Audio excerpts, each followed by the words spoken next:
வணக்கம் நண்பர்களே, நாம் இப்போ இந்த வீடியோவில் என்ன பார்க்க போகின்றோம் அப்படின்னா, நம்மளுடைய மத்திய அரசாங்கம் லாஸ்ட் 3 இயர்ஸில் சதர்ன் ரயில்வேஸிற்காக எவ்வளவு நிதிகளை வழங்கியிருக்காங்க அப்படிங்கிறதுனுடைய கம்பேரிசன் ஸ்டேட்மெண்ட்டை நம்ம பார்க்க போகிறோம். இரண்டாவதாக, தமிழகத்தில் வர இருக்கக்கூடிய 9 புதிய ரயில் பாதை திட்டங்கள் இருக்குது இல்லையா, அந்த திட்டத்திற்காக வர இருக்கக்கூடிய நிதியாண்டில் எவ்வளவு நிதிகளை வழங்கியிருக்காங்க அப்படிங்கிறதுனுடைய பிரேக்கப்பையும் நாம் இப்போ இந்த வீடியோவில் டீட்டெயிலாக நம்ம பார்க்க போகிறோங்க. இப்போ வாங்க நம்ம இந்த வீடியோக்குள்ளே போகலாம்.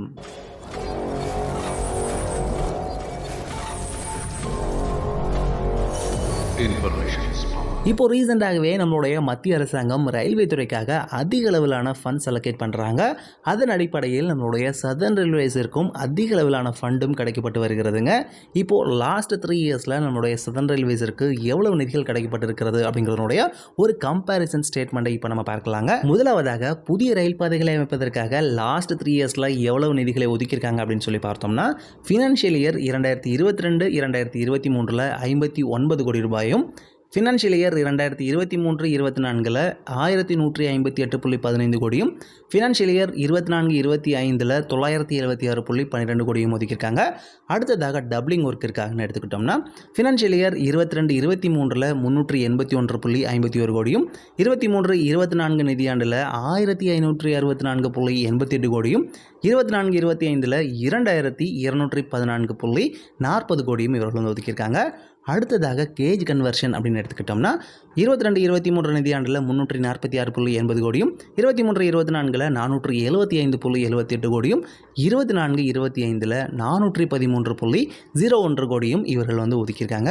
அதே போல் ROB அதாவது ரோடு ஓவர் பிரிட்ஜ் அல்லது ரோட் அண்டர் பிரிட்ஜ், இதற்காக 22-23 நிதியாண்டில் 464.49 கோடியும், 23-24 537.59 கோடியும் ஒதுக்கியிருக்காங்க. அதே போல் 24-25 நிதியாண்டை பொறுத்த வரைக்கும் 545.10 கோடியும் இவர்கள் ஒதுக்கியிருக்காங்க. ஸோ இது எல்லாமே சிக்னலிங் ஒர்க் இருக்குது, ரோலிங் ஸ்டாக் இருக்குது, இதை தவிர அட்மினிஸ்ட்ரேஷனுக்காக கூடிய எக்ஸ்பென்சஸ்ன்னு சொல்லி நிறைய ஹெட்டிங்ஸில் இவர்களுடைய எக்ஸ்பென்சஸ் இருக்கும். ஸோ இது எல்லாத்தையும் சேர்த்தோம் அப்படின்னா மொத்த பட்ஜெட்டாக ஃபினான்ஷியல் இயர் 2022-23 7134.56 கோடியும், 23-24 நிதியாண்டில் 11,314 கோடியும், அதே போல் 24-25 நிதியாண்டை பொறுத்த வரைக்கும், அதாவது இப்போ தாக்கல் பண்ண பட்ஜெட்டில் மொத்தம் நம்மளுடைய தென்னக ரயில்வேவிற்காக 12,173.82 கோடி ரூபாயையும் நம்மளுடைய மத்திய பட்ஜெட்டில் இவர்கள் ஒதுக்கியிருக்காங்க அப்படிங்கிறது மிக முக்கியமான விஷயமாக நம்ம சொல்லலாங்க. ஆக இந்த கம்பேரிசன் ஸ்டேட்மெண்ட்டில் நமக்கு என்ன புரிகிறது அப்படின்னா, ஒவ்வொரு நிதியாண்டிலுமே நம்மளுடைய சதர்ன் ரயில்வேஸிற்கு அதிக அளவிலான நிதிகள் கிடைக்கப்பட்டு வருகிறது அப்படிங்கிறது நமக்கு ரொம்பவே கிளியராகவே தெரிகிறதுங்க. அதே போல் இப்போ வந்த பட்ஜெட்டின் அடிப்படையில் நம்மளுடைய தென்னக ரயில்வே அவர்களுடைய செய்திக்குறிப்பை வெளியிட்டிருக்காங்க. இந்த செய்திக்குறிப்பின்படி தமிழகத்தில் லாஸ்ட் 10 இயர்ஸில் 77 ரயில்வே ஸ்டேஷனை ரீடெவலப்மெண்ட் செஞ்சிருக்காங்க. 654 ஃப்ளைஓவர்ஸ் மற்றும் அண்டர் பாஸ் கட்டியிருக்காங்க. 116 ஃபுட் ஓவர் பிரிட்ஜ் கட்டியிருக்காங்க. 213 ரயில்வே நிலையங்களில் 1 ஸ்டேஷன் 1 ப்ராடக்ட் அப்படிங்கிறது இன்ட்ரடியூஸ் பண்ணியிருக்காங்க. அதே போல் தமிழகத்தில் இருக்கக்கூடிய மொத்த வழித்தடத்தில் ஆல்மோஸ்ட் 98% எலக்ட்ரிஃபைட், அதாவது மின்மயமாக்கியிருக்காங்க அப்படிங்கிறதையும் சொல்லியிருக்காங்க. அதே போல் சொல்லியிருக்கக்கூடிய இந்த பட்ஜெட் இருக்குது இல்லையா, இதில் ஒவ்வொரு ஹெட்டிங் வைஸாக எவ்வளவு நிதிகளை ஒதுக்கியிருக்காங்க அப்படிங்கிறதுனுடைய பிரேக்கப்பையுமே நான் இந்த வீடியோவில் உங்களுக்கு நான் காமிச்சிருக்கிறேன். இது தவிர நம்மளுடைய சதர்ன் ரயில்வேஸ் லாஸ்ட் இயரில் அவர்கள் வெளியிட்ட செய்திக்குறிப்பை கூட நான் இந்த வீடியோவில் உங்களுக்கு நான் காமிச்சிருக்கிறேங்க. ஏன் இதை நான் காமிக்கிறேன் அப்படின்னா, 2023-22 நிதியாண்டு இருக்கு இல்லையா, அந்த நிதியாண்டில் எவ்வளோ பட்ஜெட் அலோகேட் பண்ணியிருந்தாங்க, 23-24 எவ்வளோ பட்ஜெட் அலோகேட் பண்ணியிருக்காங்க, எவ்வளவு பட்ஜெட்டை இவங்க அதிகப்படுத்தியிருக்காங்க அப்படிங்கிறதுனுடைய ஒரு கம்பேரிசன் ஸ்டேட்மெண்ட்டை அவர்களே கொடுத்துருக்காங்க. இதை பார்க்கும் பொழுதே உங்களுக்கு தெரியுங்க, நம்மளுடைய சதர்ன் ரயில்வேஸிற்கு எவ்வளவு நிதியானது அதிகப்படுத்தப்பட்டு வருகிறது அப்படிங்கிறது எல்லாமே. ஓகேங்க, இப்போது நம்ம தமிழகத்தில் வர இருக்கக்கூடிய 9 புதிய ரயில்வே திட்டங்களுக்காக எவ்வளவு நிதியானது இந்த பட்ஜெட்டில் அவங்க ஒதுக்கியிருக்காங்க அப்படிங்கிறதுனுடைய பிரேக்கப்பை நம்ம பார்க்கலாங்க. இப்போ நான் இந்த வீடியோவில் உங்களுக்கு நான் காமிச்சிருக்கிறேன் இல்லையா, இதுதாங்க நம்ம ரயில்வேஸினுடைய 2024-25 நிதியாண்டிற்கான பிங்க் புக் அப்படின்னு நம்ம சொல்லலாங்க. இந்த பிங்க் புக்கின் அடிப்படையில் தாங்க ரயில்வேஸை பொறுத்த வரைக்கும் அந்த திட்டங்கள் எல்லாத்தையுமே அவர்கள் நிறைவேற்றுவாங்க. இதில் முதலாவது புதிய ரயில் பாதை அப்படின்னு பார்த்தோம்னா, திண்டிவனத்திலிருந்து செஞ்சி வழியாக திருவண்ணாமலை வரைக்கும் செல்லக்கூடிய இந்த பாதையானது 70 கிலோமீட்டர் நீளத்தில் இந்த ஒரு புதிய ரயில் பாதையை அமைக்க போகிறாங்க.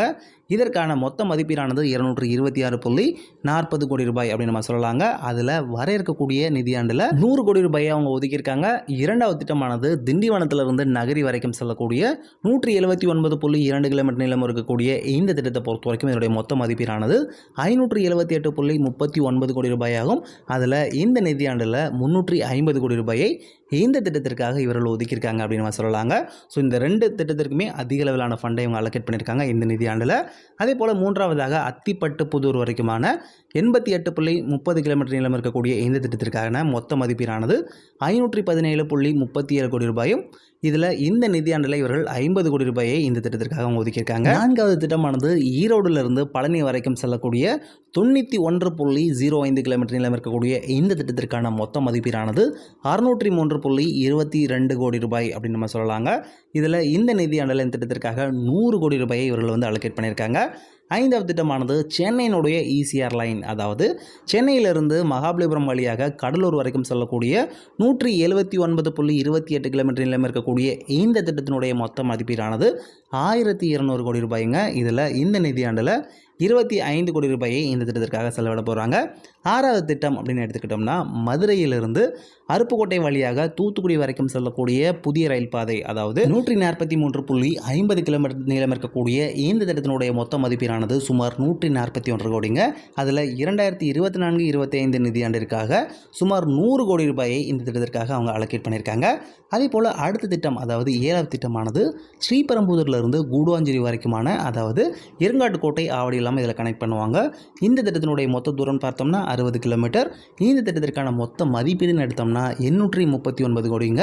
இதில் அடுத்த நிதியாண்டு, அதாவது 24-25 நிதியாண்டில் இந்த திட்டத்திற்காக 25 கோடி ரூபாயை இவர்கள் வந்து அலோகேட் பண்ணியிருக்காங்க. 8வது திட்டமானது மொரப்பூரிலிருந்து தருமபுரி வரைக்குமான 36 கிலோமீட்டர் நீளம் இருக்கக்கூடிய இந்த திட்டத்திற்காக இந்த நிதியாண்டில் 115 கோடி ரூபாயை இவர்கள் வந்து அலோகேட் பண்ணியிருக்காங்க. அடுத்ததாக 9வது திட்டம், அதாவது ராமேஸ்வரத்திலிருந்து தனுஷ்கோடி இடையிலான புதிய ரயில் பாதையானது சுமார் 17.20 கிலோமீட்டர் தூரத்தில் இந்த திட்டம் இருக்க போகிறதுங்க. இதனுடைய மொத்த மதிப்பீடானது 107.20 கோடி ரூபாய்ங்க. இதில் வர இருக்கக்கூடிய நிதியாண்டில் இந்த திட்டத்திற்காக 1 கோடி ரூபாயை இவர்கள் வந்து அலோகேட் பண்ணியிருக்காங்க. இந்த 9 திட்டங்களுமே தமிழ்நாட்டிற்கு சொந்தமான, தமிழ்நாட்டில் வர இருக்கக்கூடிய திட்டங்கள்ங்க. இதற்கடுத்து 10வதாக ஒரு திட்டம் இருக்கிறது. அது நம்மளுடைய பாண்டிச்சேரிக்கு சொந்தமான திட்டம். அதாவது பேரளத்திலிருந்து காரைக்கால் வரையிலுமான புதிய ரயில் பாதை. இதை பொறுத்த வரைக்கும் காரைக்காலினுடைய புதிய, அதாவது நார்த் போர்ட்டை இதை வந்து கனெக்ட் பண்ணுவாங்க. இந்த திட்டத்திற்கான மொத்த மதிப்பீடு அப்படின்னு எடுத்தோம்னா 17.80 கோடி ரூபாய்ங்க. இந்த திட்டத்திற்காக வர இருக்கக்கூடிய நிதியாண்டில் சுமார் 10 கோடி ரூபாயை இவர்கள் வந்து அலோகேட் பண்ணியிருக்காங்க. இப்போ நம்ம பார்த்தது எல்லாமே புதிதாக வர இருக்கக்கூடிய ரயில்வே திட்டங்களை பற்றி தாங்க நம்ம பார்த்தோம். இது தவிர டபுளிங் எங்கெல்லாம் பண்ண போகிறாங்க, கேஜ் கன்வர்ஷன் எங்கெல்லாம் பண்ண போகிறாங்க, எந்தெந்த இடங்களில் ஃப்ளைஓவர்ஸ் இவங்க கட்ட போகிறாங்க, ஃபுட் ஓவர் பிரிட்ஜ் எங்கெல்லாம் கட்ட போகிறாங்க, சிக்னலிங் எங்கெல்லாம் இம்ப்ரூவ் பண்ண போகிறாங்க போன்ற பல்வேறு விஷயங்கள் எல்லாத்தையுமே இந்த ஃபைலில் இவர்கள் தெளிவாகவே குறிப்பிட்டிருக்காங்க. அதாவது இந்த பிங்க் புக்கில் அவர்கள் தெளிவாக குறிப்பிட்டிருக்காங்க. இந்த பிங்க் புக் உங்களுக்கு வேணும்னு நினச்சிங்கன்னா உங்களுடைய மெயில் ஐடியை நம்மளுடைய கமெண்ட் செக்ஷனில் போஸ்ட் பண்ணுங்கள். அந்த மெயில் ஐடிக்கு நாங்கள் இந்த பிங்க் புக்கை நாங்கள் இமெயில் பண்ணுறோங்க. இந்த வீடியோவில் நம்ம சொன்ன தகவல் எல்லாமே எல்லாருக்குமே யூஸ்ஃபுல்லாக இருக்கும்னு நினைக்கிறேன். இந்த வீடியோ உங்களுக்கு பிடிச்சிருந்தது அப்படின்னா லைக் பண்ணுங்கள், ஷேர் பண்ணுங்கள், மறக்காமல் நம்மளுடைய சேனலையும் சப்ஸ்கிரைப் பண்ணுங்கள். தேங்க்யூ ஃபார் வாட்சிங்.